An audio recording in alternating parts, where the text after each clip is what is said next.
Antipodes, Chapter 30. Tiptoe extended her wings, soaring over the emerald green carpet spread out below her, wind buffeting her back and forth through the air as she made an unsteady landing on the top of the airship. She trotted over to a small, round hatch on the top of the airship and flipped a lever with her hoof. The door sprung open. Tiptoe fluttered her wings as she descended into the control room. When she touched down, Incendia glanced up and gave her a curt nod. She sat on the ground in front of a monitor, which flashed blue and displayed a sentence in the language of the old world. A small quill floated in the air before Incendia, sketching the glyphs on a ragged sheet of paper. "What's going on?" Tiptoe asked, trotting closer. "No idea," Incendia replied. "The monitor just started flashing a minute ago. I don't know what it says, so I thought I ought to write it down and bring it to... Well, I thought I ought to write it down." Tiptoe could feel the name hanging in the air, even though it hadn't been said. Her thoughts turned against her will towards the last week. Ever since they left the caves, the atmosphere in the airship had been strained. Tiptoe was more shaken than she had thought by what she had seen in the caves. She had had terrible nightmares the first night back in the airship, and she had awoken that first night in a cold sweat, tears wet in her eyes. She realized she hadn't even asked what had become of her mother and father. To make matters worse, Jigsaw hadn't been there. After absorbing the fragment of Celestia, Jigsaw had tuned the ship eastward, and locked himself in his cabin without a word to any of them. When Tiptoe came in for the night, she found him already lying in bed, breathing slowly. She gently squeezed in next to him and drifted off. When she awoke to find him missing, Tiptoe wandered around the corridor, only to find him scribbling idly in the old language at a small desk in a disused barrack. "What are you writing?" Tiptoe asked, cautiously. "I don't know," Jigsaw said, slamming the quill on the desk. The ink reservoir at the top shattered, and black ink began to run over the words on the parchment. "I don't know what I'm doing here. It's only gotten worse, Tiptoe. I could stand it before, but now it's like they're screaming in my head, only I can't make out the words." Cold dread settled in Tiptoe's stomach. "You're talking about the fragments? Is that why you weren't in bed?" "I don't remember leaving bed, but I remember I never fell asleep. All I know is 1 second I'm trying to drift off, and the next second you're standing here asking what I'm writing." Jigsaw's horn ignited, and Tiptoe noticed that the magical aura no longer shone bright blue, but was tinged with gold. The stained parchment lifted off the table. "I can't even read this!" Jigsaw exclaimed. "I don't know any of these words. I don't know what they want, and I don't know why I'm even fighting it." All the anger drained out of his voice, and his shoulders drooped. Tiptoe tentatively made her way over to him and gently nuzzled his neck. "You're still you," she assured him. "And I'm sure that they're only doing these things because they're important. We're the good guys, right?" Jigsaw gave her an angry glare. "Are we? We don't know anything more about Tantalus than we did at the start. We don't know his endgame. We don't even know our own. But the princesses are good in the stories." Jigsaw interrupted. "Those are thousands of years old, Tiptoe. We have no idea if the story changed at all over time. They also said the whole world was dead, but we saw the truth of that." "But Tantalus has done horrible things," Tiptoe said. "You've seen him slaughter hundreds. He tried to kill us. And what if he had a good reason for doing it?" Jigsaw retorted. "We don't know. We just don't. And we've done terrible things too. You saw that grave, same as I. We did that." Tiptoe gasped in horror. "That's not fair. We didn't mean to do that. We did it all the same," Jigsaw shouted. "Maybe Tantalus is just trying to make a better world. Maybe the ends justify the means." "And they don't," Tiptoe replied, narrowing her eyes. "They never do. And yet the princesses have no problem using me as their puppet! Jigsaw shouted, shoving the parchment covered in odd runes towards Tiptoe. They just take control of me and use me! I don't know what they want of me any more than you do! That fragment didn't appear until after we got exiled, Tiptoe! We turned the water back on and they exiled us, and we didn't even have to go in there to get the fragment! Tiptoe was shocked. Of course we had to! They were dying! They're our family! Where? Jigsaw corrected. They exiled us, remember? And besides, what we did wasn't any kinder. They have no way to grow food with the arboretum full. We just traded thirst for starvation. Besides, even if they could eat, they didn't even have enough to sustain a viable breeding population. What we did was cruel, Tiptoe. They might last another generation or two at best before dying out. We're guilty of genocide just as much as Tantalus is, Tiptoe, and all for these stupid fragments! Tiptoe was about to bite back at him when their eyes met. His eyes betrayed him as they glistened with barely contained terror. Well? Jigsaw snapped. Say something! I love you, Tiptoe said, moving closer to him so that her coat brushed against his. What? Jigsaw sputtered, taken aback. I know you're afraid, Tiptoe said. I can't imagine what it's like for you, but I love you, Jigsaw. Tiptoe pressed her lips against his, feeling the smooth, wet skin of his lips against her own. Jigsaw shuddered, and for an instant tried to pull away. His resolve didn't last, and after a moment of resistance he gave in and pressed against her, unloading all of his pent-up emotion into one long, passionate kiss. After a long moment, they broke apart. I love you too, Tiptoe. Jigsaw swallowed hard, tears welling in the corners of his eyes. I'm so scared. It's okay, Tiptoe said. It's... Jigsaw's pupils dilated, and Tiptoe thought she caught an unfamiliar glimpse of gold inside the eyes she knew so well. Jigsaw galloped out of the room without saying another word. I'm sorry, Incendia said softly. I know things are rough between you two right now. I'll let him know later if you want to. Tiptoe nodded. Yeah, thank you. Did you see anything out scouting? Incendia asked quickly, changing the subject. There's nothing but a grove of trees to the northeast.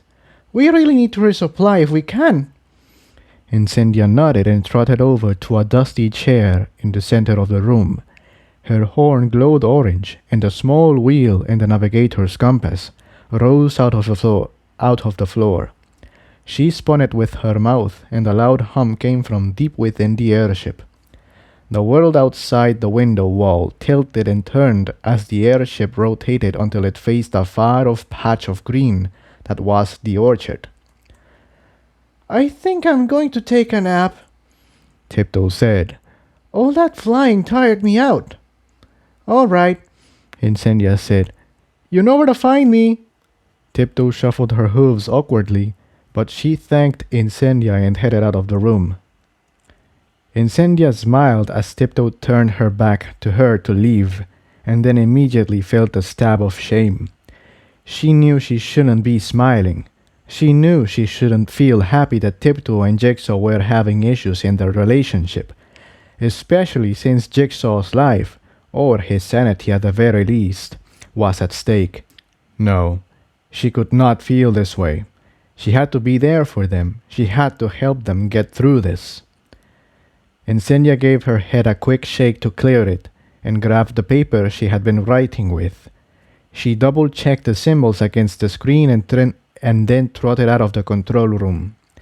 She stopped at the third landing, and the metal door slid aside for her with a soft electric hum.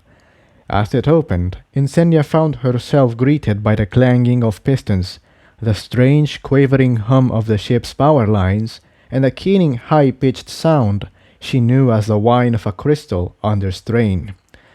Jigsaw was standing over a bright console near the door with his mane frayed and unkempt, and the bags below his eyes quite startlingly pronounced, though he didn't seem to notice her. Jigsaw? Incendia asked hesitantly. Much to her relief, his ears perked up at the sound of her voice, and he turned away from the console. Incendia, he said. Haven't seen you in over a day. She's asleep, Incendia said. Oh, Jigsaw said, the corners of his mouth falling slightly. What did you want? A monitor in the control room started sounding an alarm and I didn't recognize the words. Here's what it said. Incendia replied, floating the parchment slip towards the unicorn. A power coupling came undone, Jigsaw said. They're always coming loose. I must have missed this one, Jigsaw said, leading Incendia along a series of tubes mounted on the wall. Jigsaw, she's worried about you, Incendia said. And so am I. Have you slept at all this last week? Jigsaw stopped and turned to look at her. And though his eyes shone bright, the rest of his face was edged with weariness. Not once, Incendia. I've tried. I'm so tired. I feel like I'm about to pass out on the spot, but they want something from me. They keep trying to take control, but they're broken. Not whole, so they can't do it properly. Incendia's eyes widened with surprise. You haven't slept once? This whole week? And you never told us? I didn't feel like it was important. So long as I can keep myself busy fixing the airship, I can think. But when I stop... Jigsaw's eyes were glowing. Incendia felt that they could look through her and into her soul. Something's gone wrong. Something they know but they can't tell us. We have to hurry! Jigsaw shouted. Incendia took a step back. Jigsaw blinked, and suddenly his eyes were back to normal, bloodshot, tired, and blue. I'm sorry, Incendia, it's the goddesses. They're upset at our pace. I can't control when they come out. He smiled weakly. At least they're not trying to kill me. When Tiptoe and I escaped Stalingrad, they teleported us out of a dangerous situation, and I felt like I was being torn apart. I don't think they're going to let me die of sleep deprivation. Are you sure you're okay? Incendia asked. I'm hardly sure of anything anymore, Incendia, Jigsaw answered. Incendia opened her mouth to respond, but Jigsaw cut her off. Why hasn't Tiptoe come to visit me? He asked. Incendia shuffled uncomfortably. I think she's afraid. You've been so strange this last week. Jigsaw snorted derisively. Yeah, thanks for telling me. I wasn't aware. I'll just turn off the ancient goddesses in my head then. Not funny, Incendia replied. I know, Jigsaw said, his voice falling once more. I don't know what I will tell her. That night I ran out on her. I can't imagine what that must have looked like. I don't even know what they wanted me to do. He sighed. I'm so tired. Before Incendia could respond, the airship gave a shudder and the engines began to cycle down. What's going on? Jigsaw asked, turning to face the nearest console. Why are we descending? There's a huge forest nearby. We are running low on food and water, so we're touching down to reload. Jigsaw nodded. That sounds nice. Maybe going outside for a while will help me calm down. Tiptoe, Incendia, and Jigsaw stood side by side, saddlebags slung over their backs, as the stairs lowered from the base of the airship to the ground. Incendia glanced to her sides. Tiptoe hadn't spoken a word to Jigsaw since he had shown up in the lobby to disembark. The door to the airship began to sink into the floor, shining a narrow shaft of light directly into the eyes of the assembled ponies below. Incendia blinked and squinted, temporarily blinded as her eyes adjusted, and gasped when they had. The forest had looked so small from the sky, but now that she had landed, she could see that had just been an illusion. These were no ordinary trees. They towered towards the sky, thick branches, laden with huge fruits in every color of the rainbow, The bark of the trees was a strange blue-green Incendia had never seen before. What are they? Tiptoe asked, her eyes wide with wonder. I don't know, Jigsaw responded. The fruits look like huge apples, almost. What could have caused them to get so large? Tiptoe's stomach twisted at the sound of Jigsaw's voice. She knew she shouldn't be upset. Jigsaw wasn't fully in control of his actions, but she still couldn't help it. Her gut twisted when she thought of him. Incendia glanced around the airship as the silence stretched on relentlessly. Realizing the stalemate her companions were in, she cleared her throat. Should we head out? Tiptoe nodded curtly and set off down the stairs, Incendia and Jigsaw following close behind. The air outside the airship was cool, moist, and wonderfully fresh. A few yards away from the edge of the stairs, the river rushed by, the water running white as it flowed around a row of upthrust rocks. How are we supposed to get over that? Incendia asked. I mean, Tiptoe can just fly, but those rocks in the river, Jigsaw responded. They're small, but they're not that far apart. I think we can use them as stepping stones. Incendia eyed the rushing rapids warily. If you say so. Tiptoe, you'll be there to catch us if we fall, right? Of course I'll catch you, Incendia, Tiptoe said. Jigsaw's mouth hung open in shock. He took a breath to respond but thought better of it, stung. He wordlessly turned and trotted towards the rocks. It looked as if they had once been smooth and flat, but time and the constant rush of water had dulled them down to rounded spikes, spaced a few feet apart and spanning the length of the river. He gingerly placed a hoof on the first one, but found to his relief that the rock was gritty and gripped to his hoof well. He began to slowly move between the spire, making sure that each hoof was balanced before he reached out. After several tense minutes, his hooves found the soft, moist dirt of the opposite bank. Jigsaw turned to face the other side and saw Incendia standing at the edge of the river, staring intently at the first stone. To his relief, Tiptoe had taken off and was hovering downstream, ready to pull any pony who fell from the rushing water. It's okay, Jigsaw called over the roar of the water. The rocks aren't nearly as slippery as they look. Incendia reached out with a hoof and pressed it carefully against the rock and began to make her way slowly across the series of stones. After several shaky moments, Incendia hopped off the final rock and landed next to Jigsaw, and with a soft flutter, Tiptoe landed beside her. I'm not looking forward to doing that again, Incendia said shakily. So, what are we trying to get? Can we eat those fruits?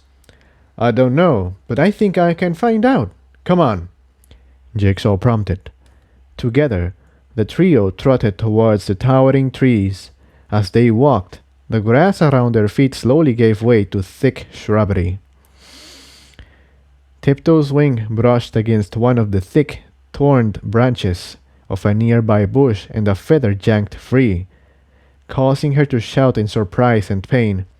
What happened? Jigsaw said, whipping around to face her. I'm fine, she said. I just got caught on a thorn from one of these bushes. Jigsaw glanced towards the tree line. The woods look like they're full of them, Jigsaw said. Try and be careful. We don't want anyone getting caught in one of those. I could burn them, maybe, Incendia offered. No, Jigsaw said quickly. Too dangerous. We can't risk a forest fire. They soon reached the edge of the forest and got their first up-close look at the strange, twisted trees. From their base, each tree was so full of thick branches that the trio couldn't see the top. The thick rainbow fruits hung heavily from each limb, dangling ominously over the assembled ponies. What are these trees? Incendia wondered aloud. I've never seen anything like this. Look at the ground, Jigsaw said, pawing at the small patch of dirt with a forehoof. The dirt was strangely colored, greenish blue, like the bark of the trees, and it glowed with a faint luminescence. Incendia leaned in to get a closer look and recoiled when she felt a strange tingling in the tip of her horn. What is that? The ground here is saturated with magic. That explains why the trees are so large and strangely colored, Jigsaw explained. Does that mean it's safe to eat the fruits? Incendia asked. In answer, Jigsaw touched the tip of his horn against the tree. His horn began to glow with a soft blue light, and the tree responded in kind, taking on the same dim luminescence as the dirt below them had. The limbs rustled as though in a breeze. After several seconds, Jigsaw pulled away. What just happened? Incendia asked. The fruits are safe, Jigsaw said. I don't know what they are, but they're not poisonous, I think. Be sure to rub them on your lips before eating one, and if you feel a sting or any sort of numbness, don't eat it. What happened to make them this way? Incendia inquired. I have no idea, Jigsaw responded. But we should probably be careful in there if we're going to gather these. I have no idea what this might have done to the other forest life. Incendia, do you mind taking point? I need to stay behind for a moment. Incendia was about to protest when she saw Jigsaw glance towards Tiptoe. Silently, she nodded and trotted off into the forest. Should I harvest them from up above, then? Tiptoe's eyes didn't meet Jigsaw's. Tiptoe, I know you're mad at me. I know I haven't come to see you after I ran off that night. Can I just... Jigsaw was cut off when he saw the tears forming in Tiptoe's eyes. Mad? Jigsaw, I'm not mad. I'm scared. Tiptoe stamped her hoofs on the forest floor. Scared? Asked Jigsaw, perplexed. Of course I'm scared, Tiptoe shouted back. I thought you were losing your mind. After you ran off like that? She trailed off. Then why didn't you come to see me? Jigsaw said. For the same reason you didn't come to see me, Tiptoe shot back. She stared at him intensely for a moment before sighing. Okay, maybe I was angry too. I don't think any pony can blame me for that. Tiptoe, I'm sorry. I never meant to do that. Can I just explain for a moment? Tiptoe wanted to scream at him, but she swallowed her anger and nodded stiffly. You remember after Tantalus attacked us outside the castle? When he almost killed you, and I called on the power of the goddesses to heal you? Tiptoe nodded. Well, I don't think they're fully under my control, not like they were then. Or maybe they never were and our goals just coincided. Jigsaw paced as he spoke. Either way, right now they're stronger than I am. They're each almost complete and they know that we're close to finishing. They want something out of me, but they can't communicate what. And they can't use most of their power because I couldn't handle it. That's what I've been putting up with for the last week. It's like having two feral animals in your head, both fighting over the same piece of meat. I already knew that, Tiptoe said, her eyes resolutely aimed at the ground. I haven't ever just sat you down and explained what it feels like, have I? It's hard, Tiptoe, and confusing. I didn't want to see you because I was afraid I might hurt you. I don't know what I'm capable of like this. Tiptoe tilted her head back, and her eyes met Jigsaw's. What about right now?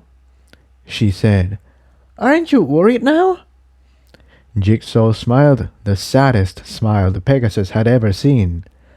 Tiptoe, I haven't stopped worrying since the day they assigned you as my apprentice. Tiptoe stared into his eyes, waiting for the flash of gold that would signify an abrupt end to the conversation. Instead, all she saw were the same brilliantly blue eyes she had known for so long. She took a hesitant step forward. Every muscle in her body is tense, screaming for her to turn away, but before she knew it, She found herself pressing her lips against Jigsaw's for the first time in a long time, and her anger seemed far away.